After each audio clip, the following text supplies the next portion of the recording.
آج بھی مجھے یہ لگتا ہے کہ یہ وہ سندھ کارڈ جو ہمیشہ یہ استعمال کرتے ہیں، ان کو بھی یہ نظر آ رہا ہے کہ شاید ہم سندھ سے آگے ہمارے پاس کوئی اور چیز نہیں ہے، تو کہیں اللہ نہ کرے یہ اس پیٹرن پہ پھر چلنے کے لیے، یا مثلا ہو سکتا ہے کہ اندر یہ کیا کریں کہ کچھ ایسا نہ کام کریں کہ جس سے ملک کو جو ہے اس کی سالمیت کو جو ہے خطرہ ہو. تو اس وجہ سے میں نہیں سمجھتا کہ میاں صاحب کا موقف، وہ ظاہری بات ہے کہ ہم اپنے موقف کے اوپر میاں صاحب کی جو ہے وہ ٹون سخت بھی ہو سکتی ہے، نرم بھی ہو سکتی ہے. اور ابھی آپ یہ دیکھیے کراچی والا واقعہ ہے، اور میاں صاحب نے پھر وہ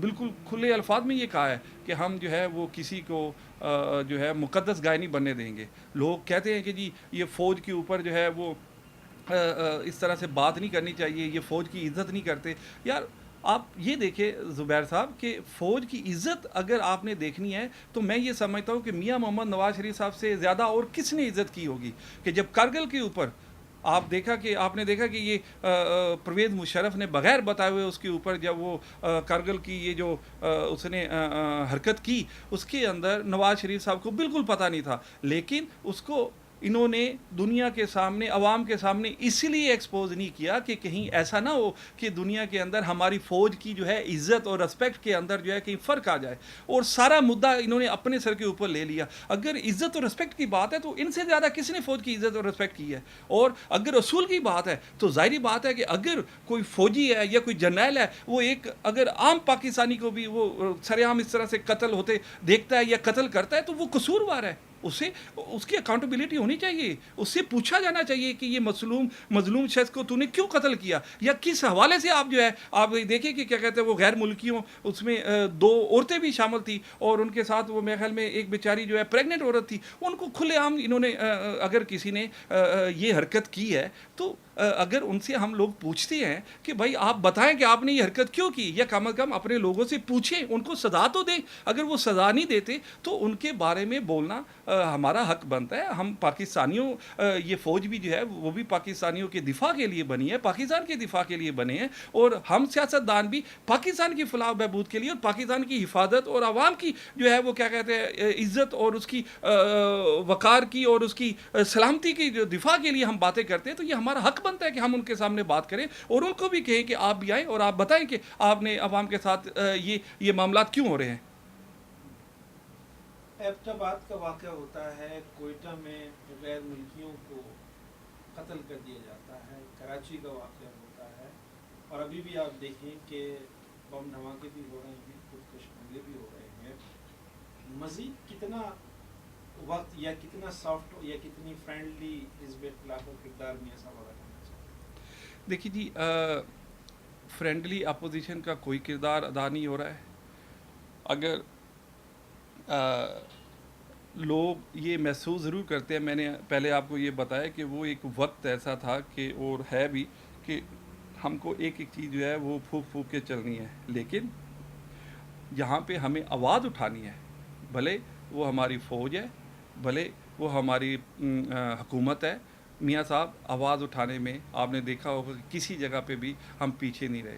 لوگ ہمیں کسی قسم کی بھی باتیں کریں، لیکن جہاں پہ سچ ہے وہاں پہ آواز اٹھا رہے ہیں. ہم فرینڈلی اپوزیشن نہیں ہے، لیکن اس کا مقصد یہ بھی نہیں ہے کہ ہم آل آف سڈن جو ہے آئیں اور اس سسٹم کو جو ہے وہ تہس نہس کر دیں. یہ ایسا ہو نہیں سکتا. ایک سسٹم ہے، اس کو جو ہے وہ طریقے کے ساتھ جو ہے ان کو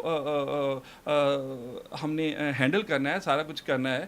باقی رہا آپ یہ کہتے ہیں کہ یہ اور مثلا کراچی کے، ایبٹ آباد کے اور دوسرے تیسرے معاملات جو ہیں، یہ میں یہ سمجھتا ہوں کہ یہ آٹومیٹکلی ٹھیک ہو جائیں گے جب ہمارے ادارے جو ہے وہ اپنے ڈومین کے اندر رہتے ہوئے جب وہ پرفارمنس دیں گے، کردار ادا کریں گے، تو یہ آٹومیٹکلی جو ہے یہ چیزیں ختم ہو جائیں گی. تو اس کے لیے وہ بھرپور انداز میں ہماری پارٹی آواز اٹھا رہی ہے. اور اب ہم یہ دیکھیں گے کہ اگر ان لوگوں نے بہت زیادہ اب اس جیسے عدلیہ کی باتوں کو بھی بالکل عدلیہ کے فیصلوں کو نہیں مانتے، کسی اور چیز کو نہیں مانتے، اور عوام جہاں پہ ان کا جانی اور مالی نقصان ہو رہا ہے اس کے اوپر یہ حق اور سچ جو ہے وہ وہ دبانے کی کوشش کرتے ہیں. اگر ہم کسی کمیشن کی بات کرتے ہیں, امپارشل کمیشن کی بات کرتے ہیں, تو یہ اس سے ہیزیٹیٹ کرتے ہیں. اس میں ان کا اپنا قصور ہے یا کسی کا قصور جو ہے وہ کسی وجہ سے چھپانے کی کوشش کرتے ہیں وٹس ایور. لیکن میں یہ سمجھتا ہوں کہ اس کے یہ قصوروار خود ہی بنتے ہیں, کیونکہ اگر کسی کا جرم بھی اگر یہ چھپاتے ہیں تو اس کے بھی یہ شریک ہے.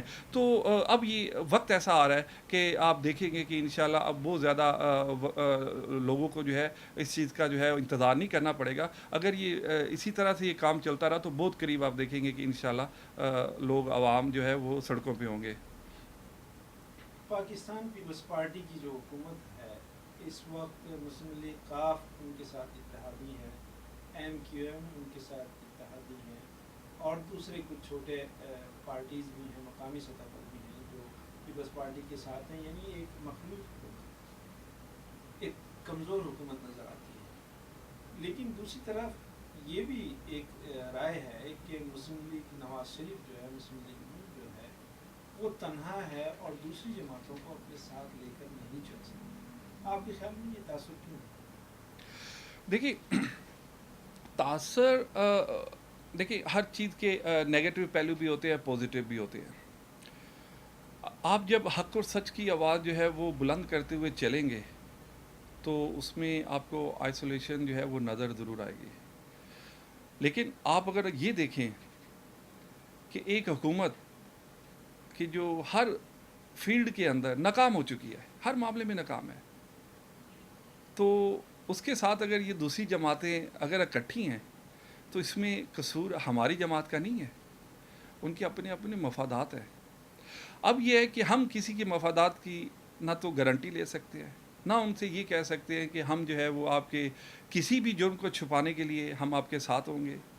جب ہم یہ چیز نہیں کر سکتے تو ظاہری بات ہے کہ وہ لوگ جو ہے وہ ہمارے ساتھ چلنے کی بجائے اس جگہ پہ چلیں گے کہ جہاں پہ کم از کم ان کو اس چیز کا دفاع ہو. آپ دیکھ لیں پی ایم ایل کیو کو, آپ دیکھ لیں کہ وہ ایک دوسرے کے والدین مثلا ایک نے ایک کے باپ کو قتل کروا دیا ایک پارٹی کے سربراہ نے, دوسری پارٹی کا سربراہ جو وہ کہتی تھی کہ اگر میں شہید ہو جاؤں تو آپ جو ہے وہ اس میں چودھری برادران کا بھی نام اس میں تھا. تو اگر یہ سارے اکٹھے ہوئے ہیں تو آپ یہ محسوس کرتے ہیں کہ یہ کسی عام وجہ سے ہوئی, ہر ایک کے اپنے کوئی مفادات ہیں جو اکٹھے ان کو کر رہے ہیں. اس کے اندر ہو سکتا ہے کہ اور بھی عوامل ہو, جیسے کہ ہمارے قائد حزب اختلاف کافی دفعہ کہہ بھی چکی ہے کہ جس میں آئی ایس آئی کا بھی رول ایسا ہو سکتا ہے. لیکن ان کے اپنے مفادات جو ہے وہ زیادہ ہے, کیونکہ یہ اپنی اپنی کرپشن کو چھپانے کے لیے اور اپنی ان چیزوں کو بچانے کے لیے یہ کر رہے ہیں.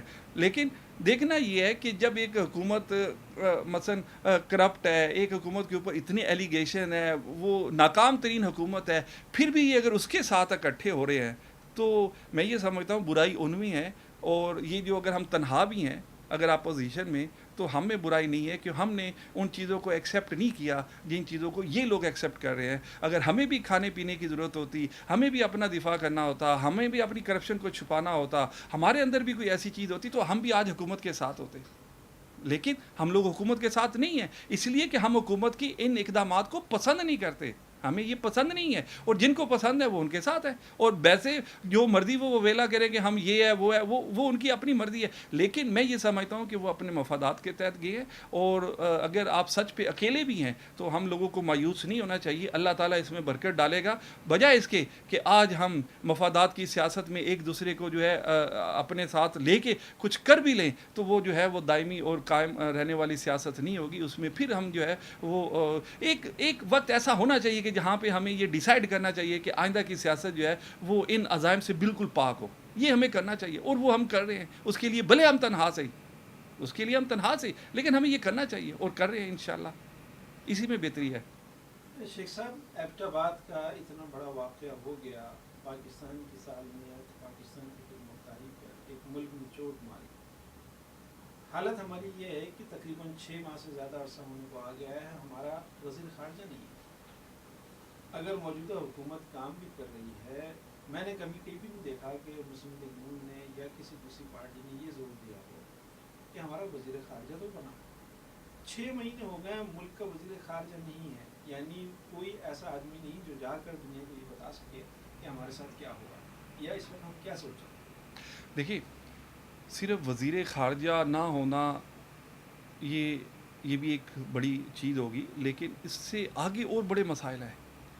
آپ یہ دیکھیں کہ وزیر خارجہ نہ بھی ہوتا، جو پارلیمنٹ کے اندر قرارداد پاس ہو گئی تھی، وہ پوری دنیا کو اس کا پتہ چل گیا تھا کہ یہ کیا سوچ رکھتے ہیں. بھلے وزیر خارجہ نہ بھی ہو، پارلیمنٹ کی قرارداد بڑی طاقتور قرارداد ہوتی ہے، لیکن ہم اس کے اوپر عمل نہیں کر رہے، ہم عدلیہ کا جو ہے احترام نہیں کر رہے، ہم عوام کے لیے کچھ نہیں کر رہے. اتنے بڑے مسائل ہیں کہ ہم ان کو اس معاملے کے لیے کہتے بھی، اب ہمیں بڑے مسائل جو یہ کر بھی سکتے ہیں اور ان کے اوپر لازم بھی ہے وہ بھی نہیں کر پا رہے. تو اس معاملے کے اوپر اگر ہم ان سے کہیں بھی تو وہ لا حاصل والی بات ہے. دوسرا یہ ہے کہ آپ یہ دیکھیں کہ یہ جو ان کے ساتھ دوسری جماعتیں منسلک ہیں، ان کا بھی ایک کردار بنتا ہے کہ اگر آپ اکٹھے ہوئے ہیں تو کم از کم کچھ تو پریشر ڈالیں، انہیں کہیں کہ پارلیمنٹ کو تو بے توقیر نہ کریں. یہ اگر وزیر خارجہ تم میں نہیں ہے تو انہی میں سے لے لیں، چودھریوں میں سے کسی کو لے لیں، یا اگر ان کے پاس نہیں ہے ایم کیو ایم سے لے لیں، اگر ان کے پاس نہیں ہے اے این پی سے لے لیں، کہیں سے یہ لے لیں. لیکن وہ اتنا بھی پریشر نہیں دیتے، ان کے الائز جو ہے وہ بھی پریشر نہیں دیتے، وہ بھی ان سے کام لینے میں ہچکچاتے یا ڈرتے اپنے اپنے مفاد کے لیے. تو اب اس سے زیادہ میں کیا کہہ سکتا ہوں ان کے لیے. آپ کو اگلے 3 ماہ میں یا اگلے 6 ماہ میں کوئی تبدیلی کا امکان، کوئی امید نظر آ رہی ہے؟ دیکھیے جی، میں کوئی الہام تو ہے نہیں، لیکن میں یہ سمجھتا ہوں کہ اگر حکومت نے اپنا یہ کردار اور ان چیزوں کو بہتر نہ کیا تو ان کو جو ہے وہ بڑا ٹف ٹائم ملنے والا ہے. کس قسم کا ٹپ ہے؟ میں نے ابھی بتایا ہم ٹھیک ہے، آپ نے کہا کہ آئسولیٹ ہو چکے ہیں، اپوزیشن میں صرف ایک ہی جماعت ہے، ٹھیک ہے، لیکن یہ ہے کہ اب جو ہے وہ جماعت جو ہے وہ اپنا کردار ادا کرے گی، اب ہم خاموش نہیں رہیں گے. تو کیا اس کا مطلب یہ ہے کہ حکومت کے خلاف کوئی تحریک کا آغاز کریں آف گے آپ؟ کورس انشاءاللہ. کس قسم کی تحریک؟ کسی بھی اینگل سے اس میں ڈھیر سارے آپشن ہو سکتے ہیں. لانگ مارچ چلو بھی ہو سکتا ہے، پارلیمنٹ سے استعفے دینے کا بھی ہو سکتا ہے، اور بھی کافی مسائل، وہ کوئی بھی آپشن جو ہے وہ اوپن ہے. لیکن یہ نہیں کہ اب جو ہے وہ ان کو اتنا جو ہے وہ ہم ایزی نہیں چلنے دیں گے کہ یہ عوام کے اوپر جو ہے وہ کسی قسم کا. آپ یہ دیکھیں کہ عوام ویسے بلگ رہے تھے، بجلی ویسے نہیں تھی، اب یہ ہے کہ پیٹرول کی شارٹیج آپ دیکھ لیں مثلا. کوئی ایک کام ایسا نہیں ہے کہ جس کو یہ باحسن طریقے سے سر انجام دے سکتے ہو. اچھا، ایک یہ اطلاعات آ رہی ہیں آج کل، اس پر بحث بھی ہو رہی ہے کہ سرائی کی صوبہ بنانے کی بات کی جا رہی ہے. آپ کا مسلم لیگ نون کا اس بارے میں کیا خیال ہے؟ دیکھیں جی، صوبے آپ بنائیں، اس میں کوئی ایسا اعتراض نہیں ہے، لیکن آپ نے یہ دیکھنا ہے کہ آپ کے پاس اتنے فنڈ اویلیبل ہیں. دوسرا یہ ہے کہ میں نہیں سمجھتا کہ اس وقت جو شہباز شریف صاحب جس قدر ہارڈ ورک کر رہے ہیں اور جتنا بجٹ اس علاقے کے لیے ایلوکیٹ کر رہے ہیں، وہ جو ہے وہ کیا کہتے ہیں، کوئی اور حکومت آ کے فوری طور پہ ان کو جو ہے وہ دے پائے گی، اتنا کام کر پائے گی. اگر کوئی صوبہ فوری طور پہ بنتا بھی ہے تو اس کو پھر جو ہے وہ کم از کم 5-10 سال جو ہے وہ پیچھے چلا جائے گا، کیونکہ اس کے پاس جو ہے وہ فنڈ کی کمی، اور دوسرے اتنا انرجیٹک جو ہے، میں یہ کہوں گا کہ وزیر اعلیٰ جو ہے، ابھی آپ پورے پاکستان میں نظر اٹھا کے دیکھ لیں کہ اللہ تعالیٰ کے فضل سے بلند بات نہیں ہے، لیکن اللہ تعالیٰ کا فضل ہے کہ پنجاب جو ہے وہ 70% پاکستان ہے. آپ یہ دیکھیں کہ چاروں صوبوں کے اندر کسی صوبے میں آپ کو اتنا جو ہے امن اور سکون نظر نہیں آئے گا جتنا آپ کو پنجاب کے اندر. حالانکہ اتنا بڑا صوبہ ہونے کے باوجود، وفاق کی طرف سے کافی پریشانیاں ہونے کے باوجود، یہ بڑا ہی اللہ تعالیٰ کا رحم و کرم ہے، اور اس کے ساتھ جو ہے وہ کیا کہتے ہیں، ہمارے وزیر اعلیٰ کی یہ ایفرٹ کا بھی ایک نتیجہ ہے کہ اس نے کم از کم ان چیزوں کے اوپر کنٹرول کیا ہوا ہے. اور وہ یہ دہشت گردی اور دوسری تیسری چیزوں کو جو دوسرے صوبوں کے اندر آئے دن ہوتی رہتی ہے، اس کو کافی حد تک جو ہے وہ کنٹرول کیا ہوا ہے. اور بھی کافی چیزیں اگر آپ دیکھیں تو مقصد یہ ہے کہ میں یہ سمجھتا ہوں کہ صوبے بنانے میں کوئی ایسا اعتراض نہیں ہے، لیکن یہ نہیں کہ کسی ایک گروپ کی خواہش کے اوپر کہ میں اٹھ جاؤں کہ ہاں جی صوبہ ہونا چاہیے، اس سے یہ ہے کہ شاید میرے مفادات کو فائدہ ہوگا. اگر یہ چیز ہے تو وہ اس کا فائدہ نہیں ہے، وہ بلکہ تقسیم در تقسیم والی بات ہے. اس سے بہتر یہ ہے کہ اگر واقعی اس علاقے کی عوام کو کوئی فائدہ ہو رہا ہے اور اس کا کوئی واقعی بینیفٹ سب کو نظر آ رہا ہے تو صوبے بنانے میں کوئی اعتراض نہیں ہے. آپ کے اپنے ذاتی خیال میں پاکستان کو انتظامی طور پر مزید صوبوں میں تقسیم کرنا چاہیے؟ دیکھیے جی، اگر آپ نے ان کو صوبوں میں تقسیم ہی کرنا ہے تو پھر تو آپ جس طرح جاپان کے اندر چھوٹے چھوٹے صوبے بنائے گئے ہیں، اس طرح ہر جگہ پہ پھر چھوٹے چھوٹے صوبے بنا کے اس کو تقسیم کر دیں. لیکن ہم کو دیکھنا یہ ہے کہ ہمارا کلچر، ہمارا علاقائی جو یہ سسٹم جو ہے اس چیز کو سنبھال سکے گا، اس چیز کے اوپر جو ہے ہم اسے بہتر طریقے سے پرفارم کر سکیں گے. آپ یہ دیکھیں کہ ضلعی حکومت کا ایک کنسیپٹ جو پاکستان میں آیا تھا، یورپ کے اندر، جاپان کے اندر، پوری دنیا کے اندر، نو ڈاؤٹ یہ بڑا کامیاب ترین سسٹم تھا.